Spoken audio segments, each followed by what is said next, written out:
Hello, and welcome to the Interjections podcast, subtitled The Undiscovered Decade.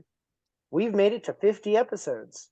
I don't Hey! know. I did expect to make it this far. I don't know if we're gonna make it to 100. We did pretty well. Kind of ominous. Getting through the first 3 years in the 90s. What we do on this podcast is we look back 30 years every month and check out a movie that we think is maybe a hidden gem. And sometimes we look back at specific people's careers. Sometimes we look at genres. Sometimes we just look at something we think, well, we've all never heard of this. Maybe this will be good because of certain actors in it, So this month, as you can see behind Corey's picture, we have Kevin Costner starring in a film by a director that had a huge hit earlier this summer. And it'll come up a couple times. There are a couple people that were involved in November films that were involved in summer films. Kind of funny, I noticed. So the thing about Kevin Costner and this director, I think is interesting. They both were coming off of Best Director Oscars back to back. And it seems like kismet, the two of them coming together. I'm talking about Clint Eastwood. He had In the Line of Fire back in July, and so he immediately stepped back behind the camera and in front of the camera again, and starred as a Texas Ranger trying to hunt down a convict who had just escaped from jail, played by Kevin Costner. And they're both coming off a huge hit. Costner had just done The Bodyguard in between Dances with Wolves and this. So it seems like, what would you expect from the two biggest directors of the time? And I had barely heard of this film. It definitely got overshadowed by In the Line of Fire and technically Dances with Wolves. And it's just interesting that that's the case, because this, I think, might be the better film of the two. Jimmy and I also watched In the Line of Fire yesterday just to see the comparison. So we didn't get to it by the time we did our July episode, but Jimmy had actually seen it before he realized halfway through. Yeah, no, like halfway through Line of Fire, I was just like, wait, hold up, this looks very familiar, and I'd seen bits and pieces. Like I've seen John Malkovich wear multiple disguises. Yeah, it was pretty good. So by the time I got to the ending, like I legitimately did not remember the ending, so that was really tense. I've seen Clint Eastwood sleep with his own granddaughter. Sure. Yeah. Speaking of Renee Russo, she had a movie this month too. It's just funny that they all sort of had something else. Everybody was multitasking this year. Listen, I mean, the 90s were a great time. Yeah, 1993 was a good year for movies. Apparently, I love 93 so far. It's good that everyone was busy and nobody was arguing with each other about AI usage and things. Yeah, mm-hmm. We didn't have to. We weren't worrying about the Russians. So Tristan, you mentioned one part of the plot. What's the other part of the plot? The other main character. So as you can see, there's a boy. I briefly did the log line. So obviously, this Texas Ranger is tracing the convict, but it's mostly because he has taken a hostage. He stopped by to steal a car or get supplies or something. It's kind of unclear. And he ends up kidnapping this boy as collateral. Technically, I freak out. Yeah, he's forced to kidnap the boy because his original partner from the prison basically was the kidnapper. Like he started. He's the wild card. That guy. Yeah, I don't know why they kidnapped the boy in the first place, but it's sort of because they're almost in a standoff because a neighbor sees them. Enter a house. There could also be a creepy agenda for why the guy kidnapped the boy that we learn a little bit later. Yeah. He got a little uncomfortably close. That was a little. It's this smaller part. This character Terry, played by Keith Serbagia. I don't know how to pronounce that. Don't hate me for saying it wrong, Keith. But he is dispatched pretty quickly when Kevin Costner notices he's being a little towards the boy. Just straight up murders him. He's a little unsavory, that guy. Yeah. So, he had it coming. Even amongst he wasn't a good guy. Unsavory. He was trying to molest the dude. Yeah, but The But now, dude. yeah, the kid. Kid, Yeah. whatever. Everyone's I almost suggested, as we always did themes with our episodes, I thought maybe we could wear our tidy whities in this episode, but why, because he's No, running around without pants for half the movie, which is I know. Another bit of comfortable thing. buddy. choice. Yeah. But yeah, so Butch, Kevin Costner, is stuck with this kid. Maybe not to his advantage, but he ends up bonding with the kid as they drive through Oh town. yeah. And he gets to relive his happiest moments of a pretty unhappy life, which is poignant. And then this kid gets to actually start to live a life because he's apparently a Jehovah's Witness and doesn't get to do anything. Yeah. So is this movie practicing religious that's- bigotry, by the way? Because we're shitting on the Jehovah's Witnesses. Let's not say shitting, pointing out the plot of the movie. Yeah. They set up, but that's how his entire character development is set up, because like you see, it opens with a Halloween trick or treat scene, and his mom opens up the door and is like, "Don't celebrate that, please go away." And you just see the kid like staring longingly out the window because he wants to trick or treat. Yeah. He wants to be out with the other boys and girls. Yeah, like Right. be a normal kid. Tricking and treating. He doesn't get to do normal kid things, and Yeah. then he gets to deal with a criminal. Yeah. Isn't that great? One and a half good guys in a bad situation. The one good guy is the kid. Yes. Chicken No, soup no, for he's- the no, soul he's and the half. self-blockade. Sure. Yeah.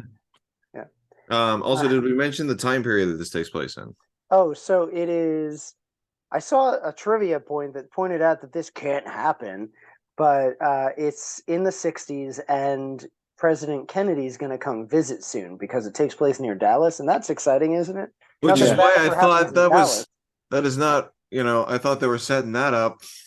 Right. I thought that And the might kid just lives gonna- in the book backdrop. depository. Yeah. This is So going to they- turn into, this is just a prequel to JFK. Some nerd on the IMDb trivia page was like, this can only maybe happen in an alternate universe because Texas governors are always elected every 2 years. And if it takes place in 62, that's a whole year before Kennedy's assassin. All right, guys.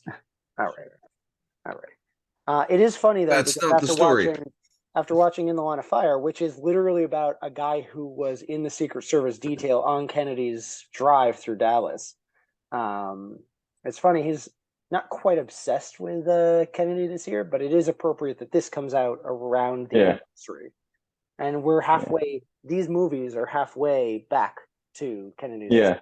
It's So 60 like, years. and a lot of these movies are like coming out like at this point in time, and like a lot of the people that are either reaching adulthood or are like especially of adults Clint's at this point. generation. They're living in the shadow of Kennedy. Kennedy was the legacy, the American legacy that we so desire and don't quite have yet. Still, Kennedy is essentially Clinton's age. He'd be in his. He might be 100 now. I forget how old he was when he died. Oh. He's in his 30s. So. Well, he was a teen or in his 20s, and during World War II. So like he'd be 106. Yeah, Kennedy. Kennedy. Yeah, Kennedy would be 106 right now. So he's like 10 years older than Clinton. So it definitely is for Clint's generation. The people born in the 20s and the 30s would look up to him. And Clint's a well-known Republican. Right, which is interesting. For him to maybe obsess with a Democrat. Right. Or veering. But he knew that was the time period, so he adapts. Well, this is his movie. He's putting this into this movie as well. So it's funny that this is this involves the politics of a person, right? This involves two well-known directors, actor-turned-directors, but the one I kept thinking about at the beginning with all the idyllic shots and pastures was Terrence Malick. Mm. And Jimmy had mentioned that that looks like a shot from Man of Steel. Man of Steel definitely feels like a Terrence Malick movie during the flashback scenes of Kansas. Yes. Yeah. One thing that this thing does that I usually hate was the flash forward, but it was appropriate for this because it was enigmatic enough, right? Wasn't quite sure what. Right. Yeah, I mean, as soon as you see the Casper mask in the store, okay, well, something bad may have happened instead It's of not because explicit he's enough lying where on the we know ground. particularly what transpired. Right, but I started to think it wasn't going to be good for Kevin Costner anymore. Well, You know, he looked like he was enjoying the clouds, but you see a helicopter and you know he's on a chase, and then the mask isn't on the boy anymore. So either the boy got away and he's just lying in the field, but I they didn't think it don't was linger on too much where it bothered me. I do like that mechanic though, when they like it opens with the scene of sheer chaos and then they show the rest of the movie how you got there. Mm-hmm. You know, minus the record scratch and things, yeah. Right. So I bet you're wondering how I ended up here. Slide whistle. Right. I think the cinematography in this is beautiful. Yeah, speaking of the Malick-esque shots. Yeah. And also, you'd think that cutting the storytelling in half might decelerate the manhunt scenes with the Laura Dern character, which we haven't gotten into. Mm-hmm. But actually, I think it's perfectly paced between the two. So once there'll be scenes that are going on between Butch and the little boy, and you're like, I wonder what's going on with the lawman, and then they cut to that not shortly after. Yeah. Speaking of the lawman, there was I noticed one of my notes was like, hey, it's that creepy Southern preacher fella again. Because Ray McKinnon. Yeah, Ray McKinnon keeps showing up in these movies that we watch. Yeah. Yeah. Yeah, he's like the only repeat this time. This is just a combined universe of Ray McKinnon characters. Yeah. It's a multiverse of Ray McKinnon. He's perfect for a Texas lawman. Yeah. So you mentioned Laura Dern. She plays a criminal pathologist sent in by the FBI to help with the Texas Rangers this time. Oh no, she's sent in from the governor. She's a Texan. Right, but Type, she isn't she's part of the FBI. no, She's like, not. she's part. That's why they have a little. At least The Clint's FBI character was has on some there disdain with their for her own, at first. Yeah, She's above Clint's jurisdiction, but not quite federal. All right. Either way, she's supposed to represent the new science looking into people's feelings, but we don't do feelings on the Texas Rangers. So he slowly warms up to her, sort of curmudgeonly, like a father figure. And he doesn't take no guff when people start to hit on her, since she's the only girl in the all boys club that's chasing Butch down.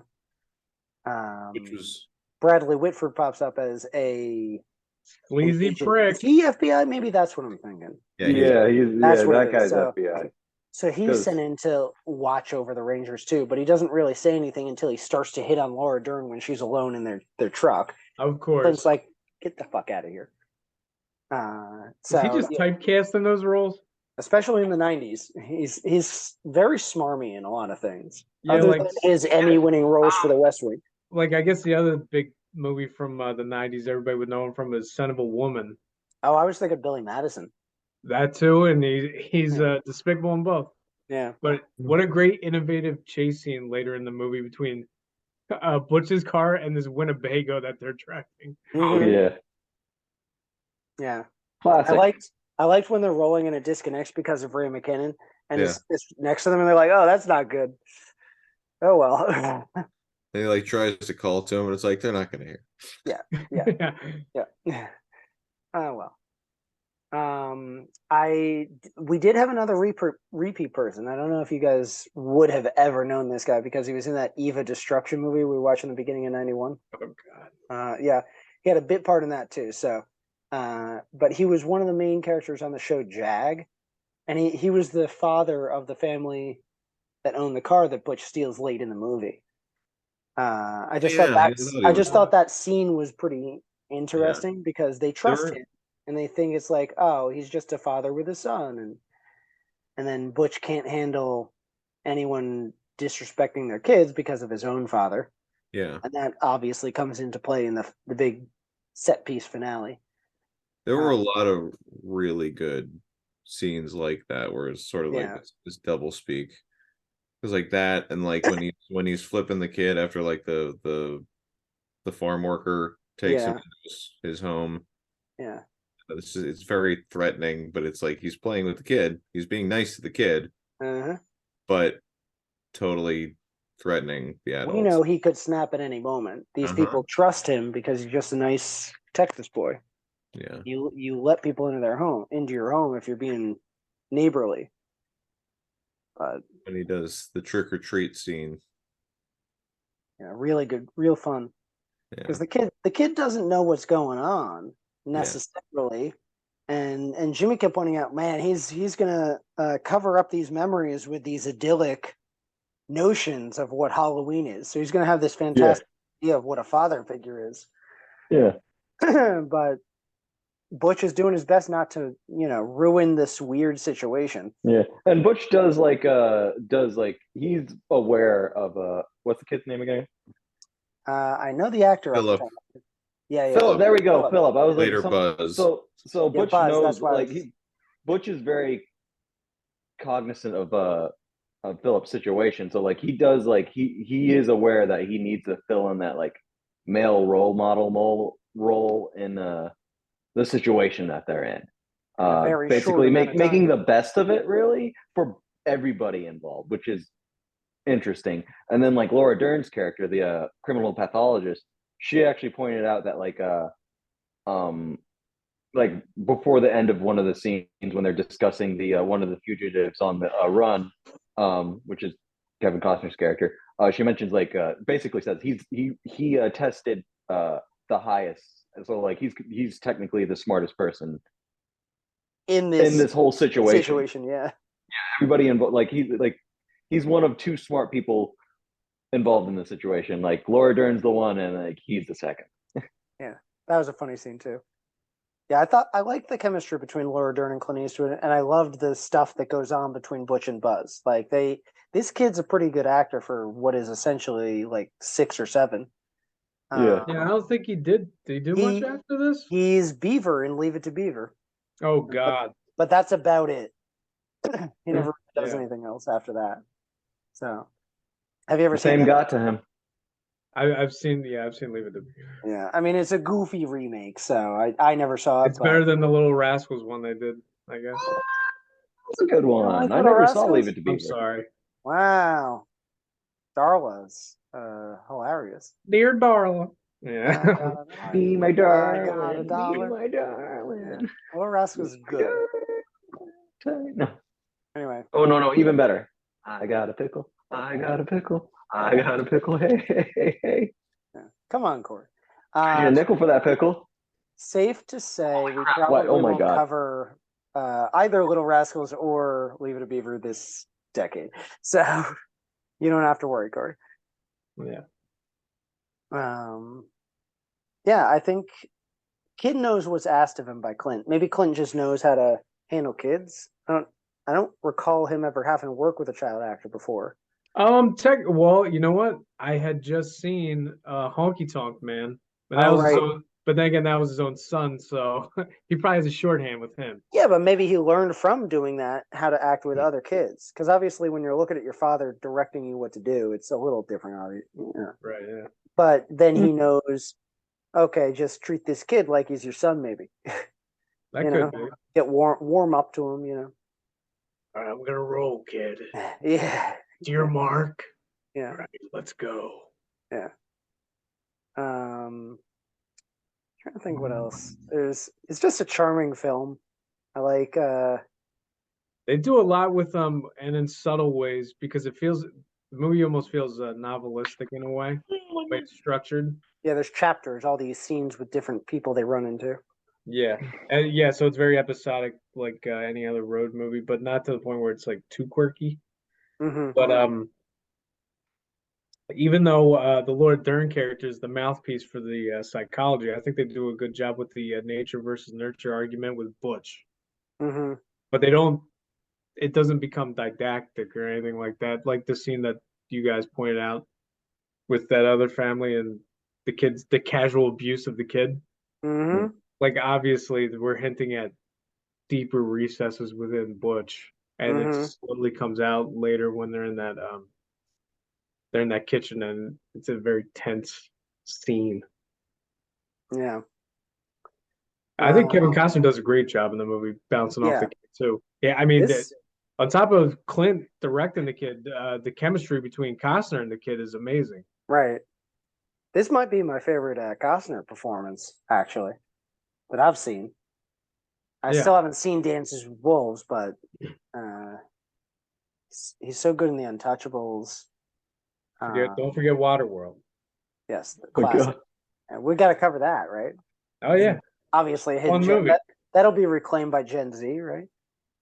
Yeah, it's a cult classic now. Yeah. Could you imagine if they did a remake? They could, because then they could make it good, I assume.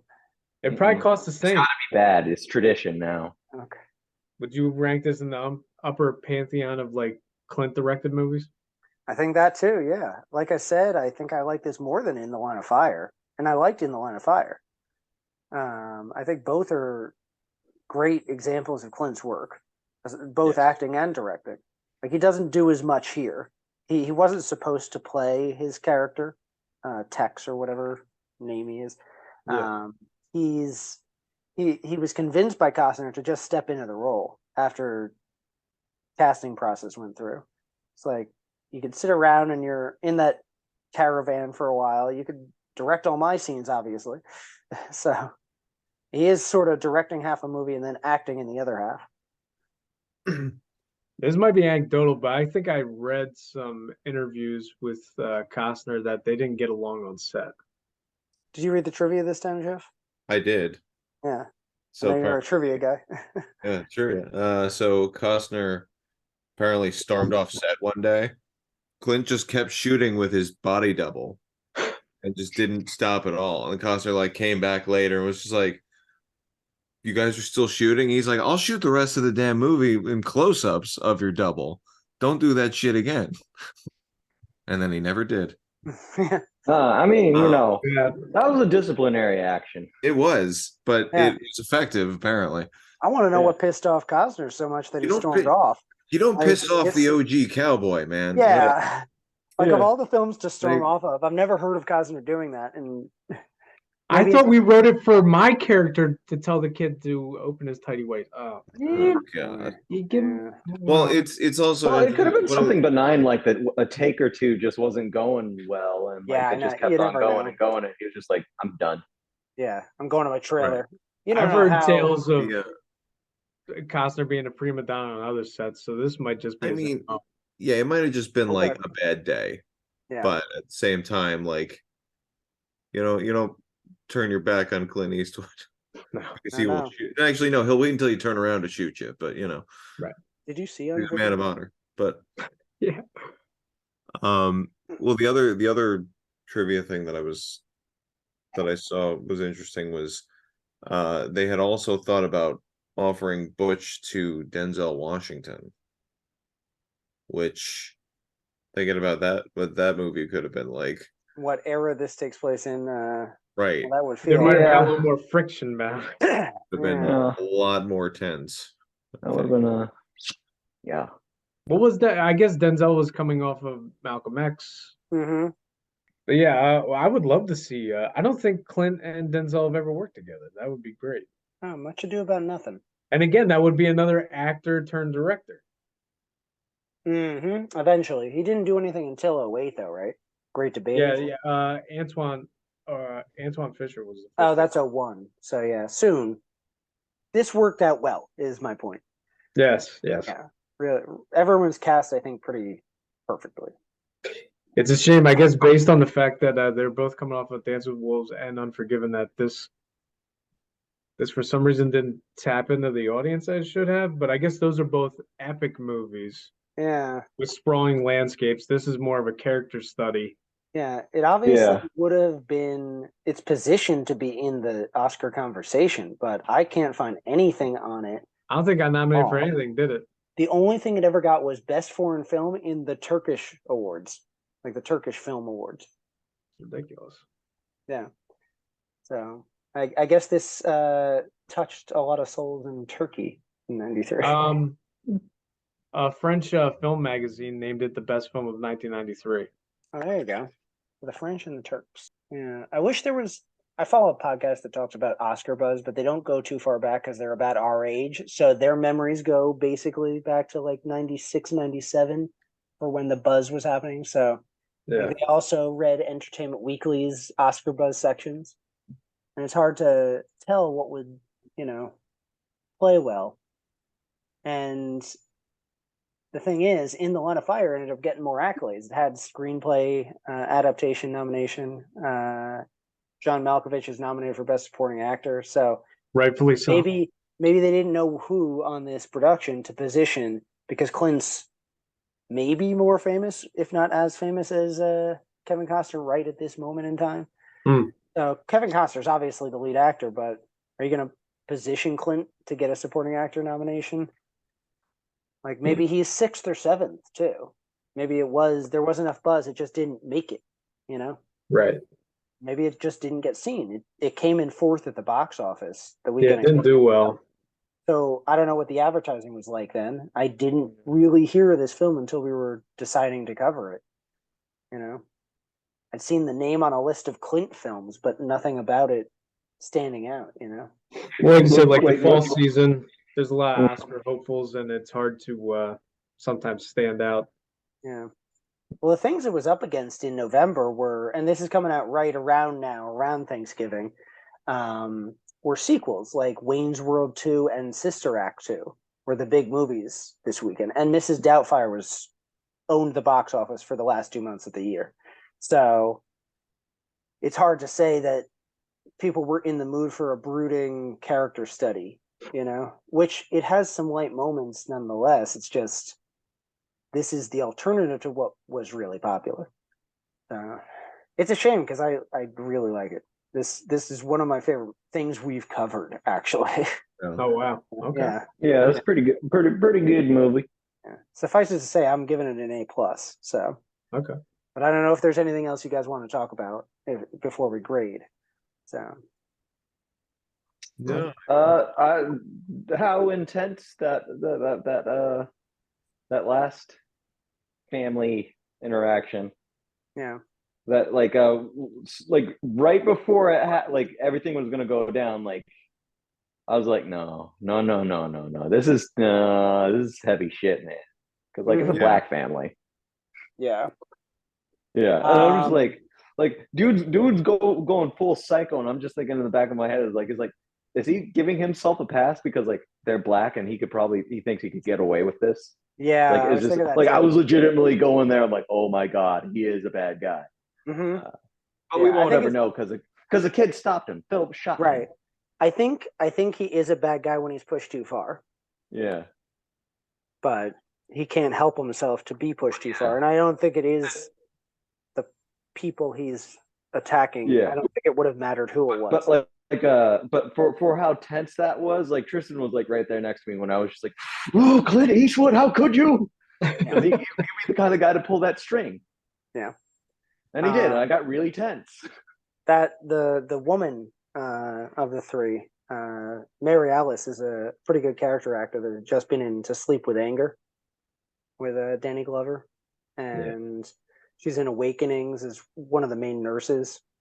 But I don't know if you all remember her as the Oracle in The Matrix, at least Matrix Revolutions. She replaced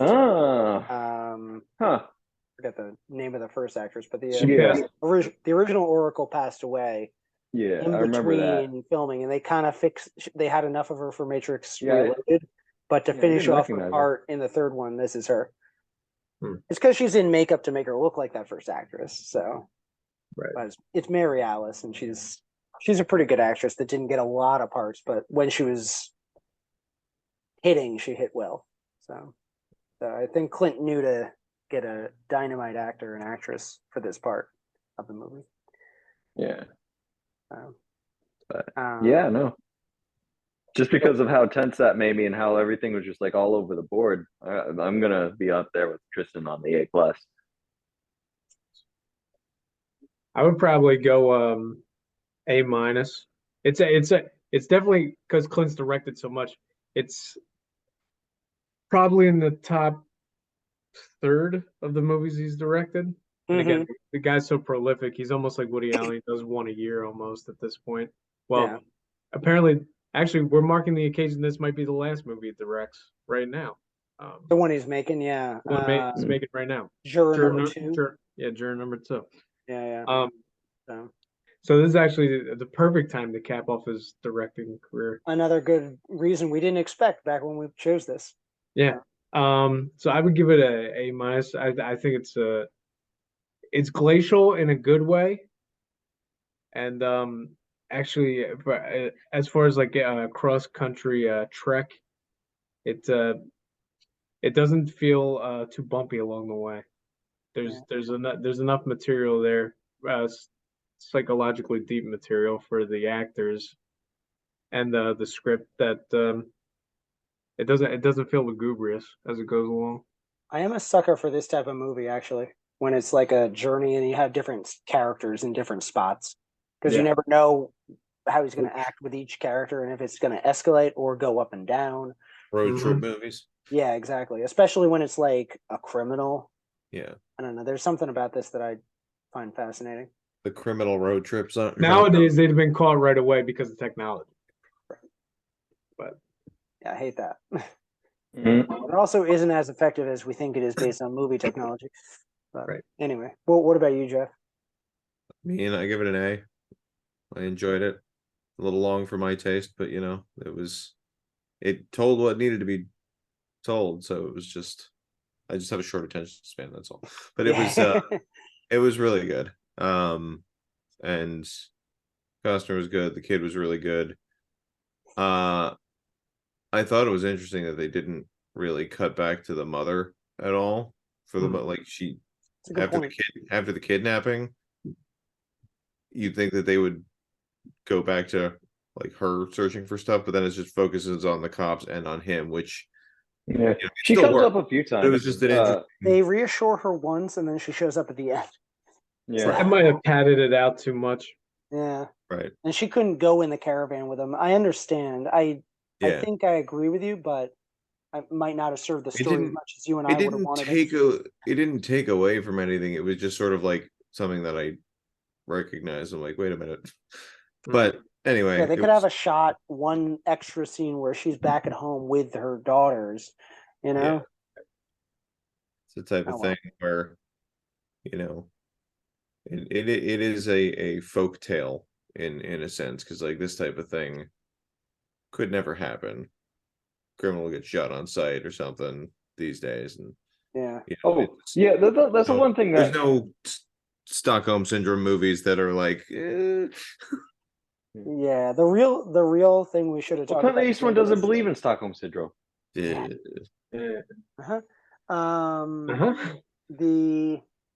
real finale of this is kind of interesting. They are really against shooting him because I guess Laura Dern's pathology has gotten to Clint, and he doesn't think they should shoot him on sight.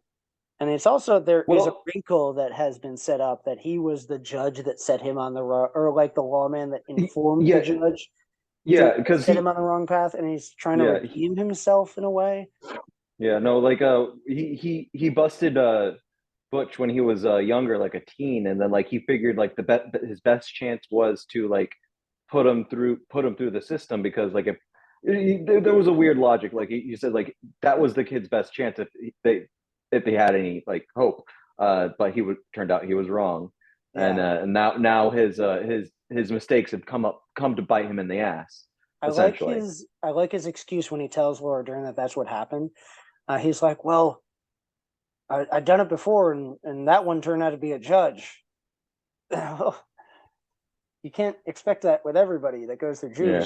So, But like one thing that did like kind of just made me a little iffy on how the ending went when Butch got shot by the FBI agent.